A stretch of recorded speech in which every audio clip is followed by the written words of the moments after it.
itong master. Ay, talagang tatlo kami. Francis, oh. Ayan, tatlo kaming mamamana ngayong gabi.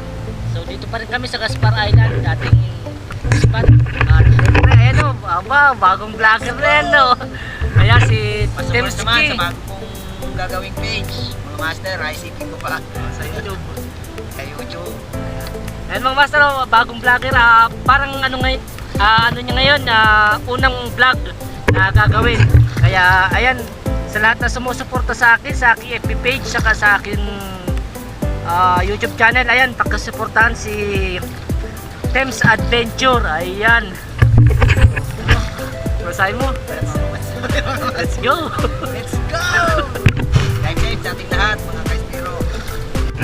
Ay mga master, prepare lamang kami ng mga gamit namin. Tapos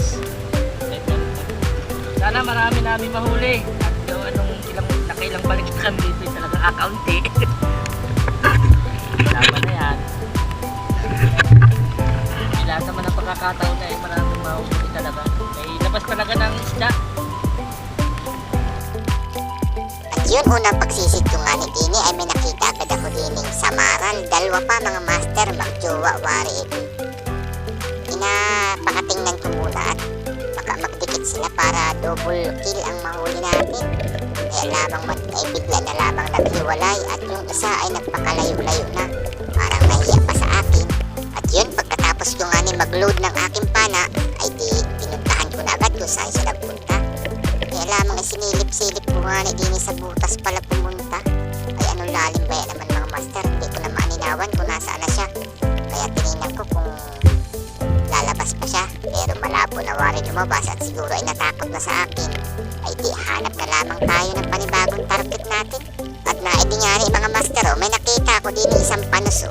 Ay kala'y makataka sa akin. Ayan, ginamitan ko na ng matinding teknik ang pag-blinker para hindi na siya magpakalayo. At yun man din ay ulam kang palos ka ngayon.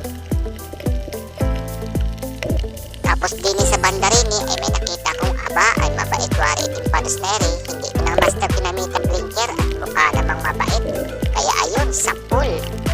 Ayos, may pangalawang palos na tayo na huli mga master.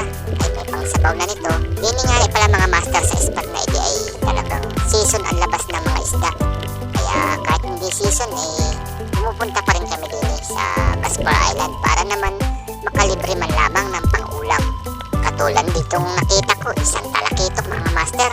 Good size na yan, kaya ang ginawa ko man din ay hindi ko tinigilan. Ay mangangalay ka rin ng kalalangoy.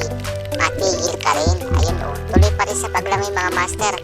Yung mga ganitong klase ng isda, kailangan mo talaga maghintay na makahanap ng magandang pagkakataon.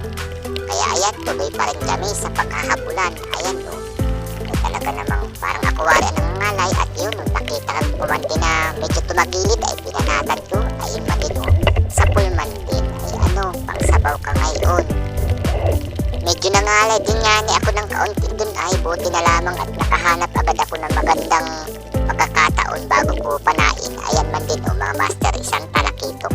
At dini nga ni mga master sa bandang gilid may napansin ako isang malaking isda, isang ilak. Ayun, nahuli ko na mga master.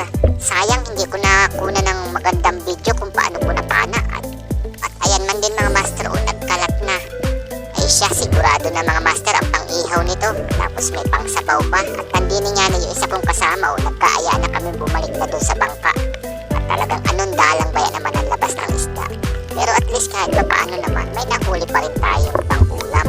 Libreng-libre na yan. Saka hindi naman lahat ng pagkakataon ay makakadami tayo ng huli. Kasi nga, may season talaga ng paglabas ng mga isda. So ayos na yan mga master. Titingnan din natin yung mga nahuli ng mga kasama natin kung ano baga. Yung mga masasarap din na pang-ulam na nadali nila. At yun, kami nga ay tapos na rin sa pamamana at mauwi na rin kami. At medyo malamig-lamig na nga ni mga master at gawa nga ni ng siyempre may amihan na. At yun, at shoutout nga ni pala sa lahat ng aking mga followers at subscribers na patuloy at walang sawang sumusuporta sa aking mga ginagawang adventure sa ilalim ng dagat. At dini nga ni nandini na yung isang kasama natin si Francis at ayos din man din ang mga nahuli niya Ayan. So, dalawa na kami nandito sa bangka at hinihintay na lang namin si Timski Bilantes. Ayan, pakasuportahan mga master ang kanyang mga gagawing adventure sa ilalim ng dagat. Pakasuportahan po, Teams Adventure. Medyo! Ay, binamaan ang video. Let's go!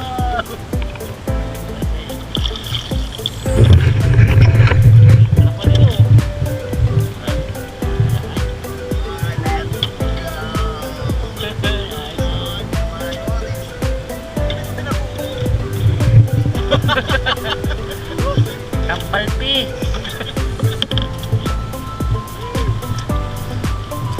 Mga master, tapos na kaming mana at ayos naman yung mga nahuli namin. May pang-ulam din.